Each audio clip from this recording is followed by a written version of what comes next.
Assalamualaikum warahmatullahi wabarakatuh. Salam sejahtera dan salam toleransi untuk kita semua. Baiklah, di sini kami dari kelompok 2, kelas 1C dari Prodi D3 Rekam Medis, Universitas Imelda Medan dengan mata kuliah kodifikasi yang dibimbing oleh Ibu Teresia Hutasoir, SRM, dengan judul materi Tata Cara Pengkodifikasian pada Penyakit Sistem Pencernaan. Baiklah, kami akan memperkenalkan diri yang dimulai dari sebelah kanan. Perkenalkan, nama saya Kristina Elista Tolongmungo. Perkenalkan, nama saya Putri Mulinanda. Perkenalkan, nama saya Indra Lestari Dea. Perkenalkan, nama saya Rahatna Harahap. Perkenalkan, nama saya Javiera Nacional. Perkenalkan, nama saya Yudhisa Sabila. Perkenalkan, nama saya Muhammad Al-Farizi. Baiklah, selamat menyaksikan.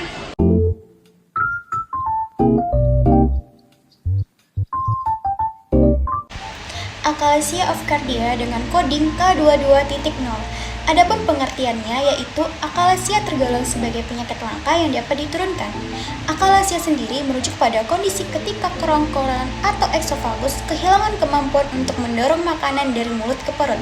Normalnya, lower esophageal sphincter atau LES akan mengundur sehingga makanan sendiri dapat masuk ke perut. Ada juga gejala dari penyakit akalasia of Cardia, di mana pengidap penyakit ini mengalami kesulitan dalam menelan makanan atau minuman.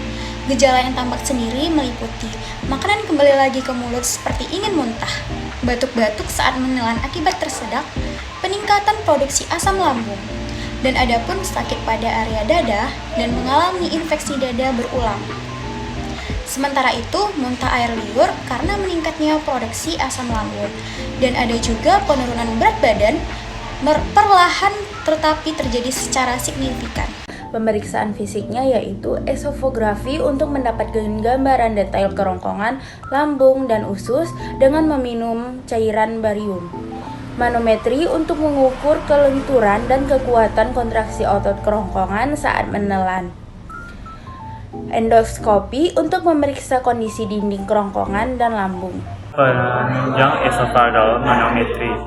Pada pemeriksaan ini, sebuah tabung tipis dimasukkan ke kerongkongan untuk mengukur tekanan yang diberikan oleh sphincter esophagus X-ray. Esophagus atau barium ditelan sebagai agen kontras. Barium dapat ditelan sebagai agen kontras menunjuk garis besar esophagus. Endoskopi pemeriksaan ini, tabung yang berisi lensa dan sumber cahaya dilewatkan ke dalam kerongkongan.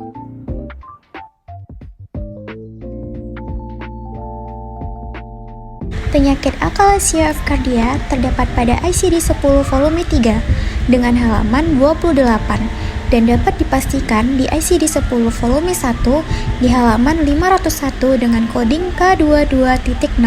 Berikut adalah tampak dari gambar ICD-10 volume 3 dan ICD-10 volume 1. Sedangkan pada ICD-9 terdapat pada halaman 243 dengan kode tindakan 89.32. Berikut adalah tampak gambar pada ICD-9. Penyakit enteroptosis berada pada blok K63.4, di mana pengertian dari enteroptosis ini adalah suatu kondisi di mana isi perut mengungsi ke tingkat yang lebih rendah daripada biasanya menempati karena peregangan ligamen mereka mendukung dan kelemahan dari dinding perut. Kondisi ini dapat mempengaruhi satu atau lebih dari organ perut. Adapun beberapa gejala dari penyakit enteroptosis ini yaitu yang pertama kurang tidur, kehilangan selera makan, gangguan pencernaan, mulas, kekurusan, sakit kepala, diare, sembelit, vertigo, dan distensi perut.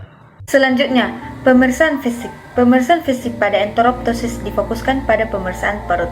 Langkah ini bertujuan memeriksa ada tidaknya massa fasis di dalam perut dengan atau tanpa nyeri perut. Dokter juga akan melakukan prosedur colok dubur untuk memeriksa penumpukan tinja yang dalam rektum. Pemeriksaan ini juga penting guna menentukan kuat tidaknya kontraksi otot anus.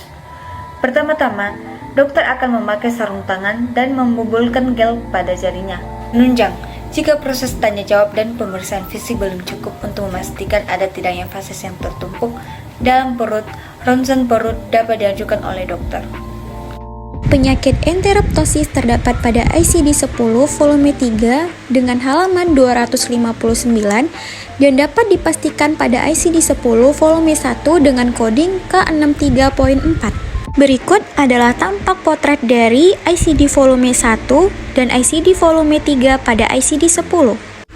Sedangkan penyakit enteroptosis terdapat juga pada ICD-9 pada halaman 377 dengan kode 54.19. Baik, di sini saya akan menjelaskan tentang penyakit radiation proctitis. Proctitis adalah peradangan yang terjadi pada lapisan rektum. Rektum sendiri adalah saluran pencernaan bagian akhir yang menghubungkan usus besar ke dubur. Gangguan ini dapat menyebabkan sakit pada dubur, diare, perdarahan, dan keputihan, serta perasaan terus-menerus ingin harus buang air besar. Gejala prognostik umumnya adalah tenemus, yaitu keinginan untuk buang air besar dan sering tidak merasa nyaman pada saat buang air besar. Gejala lainnya dapat berupa keluarnya lendir atau nanah dari anus, perasaan penuh di dubur, rasa sakit di anus atau dubur, kram perut, pendarahan pada usus atau rektum. Pemeriksaan fisik. Dokter akan melakukan pemeriksaan fisik yang mencakup pemeriksaan dubur digital. Selama pemeriksaan dubur digital, dokter akan memasukkan jari ke dalam dubur untuk memeriksa rektum, memeriksa rasa sakit, pendarahan, dan kondisi lainnya seperti polip rektum dan hemoroid intern. Radiation proctitis. Penunjang radiation proctitis ada dua, yaitu kolonoskopi dan sigmoidoskopi. Kolonoskopi adalah pemeriksaan yang dilakukan untuk melihat adanya gangguan atau kelainan pada usus besar kolon dan rektum. Nah, yang berikutnya adalah sigmoidoskopi. Sigmoidoskopi adalah pemeriksaan diagnostik untuk memeriksa kolon sigmoid. Kolon sigmoid merupakan bagian akhir dari usus yang bergabung dengan rektum dan anus. Penyakit radiation proctitis terdapat pada ICD-10 volume 3 dengan halaman 537 dan dapat dipastikan pada ICD-10 volume 1 dengan halaman 517 dan dengan coding K62.7. Berikut adalah tampak potret ICD-10 volume 1 dan ICD-10 volume 3. Adapun tindakan penyakit yang terdapat pada ICD-9 halaman 236 dengan kode 87.92.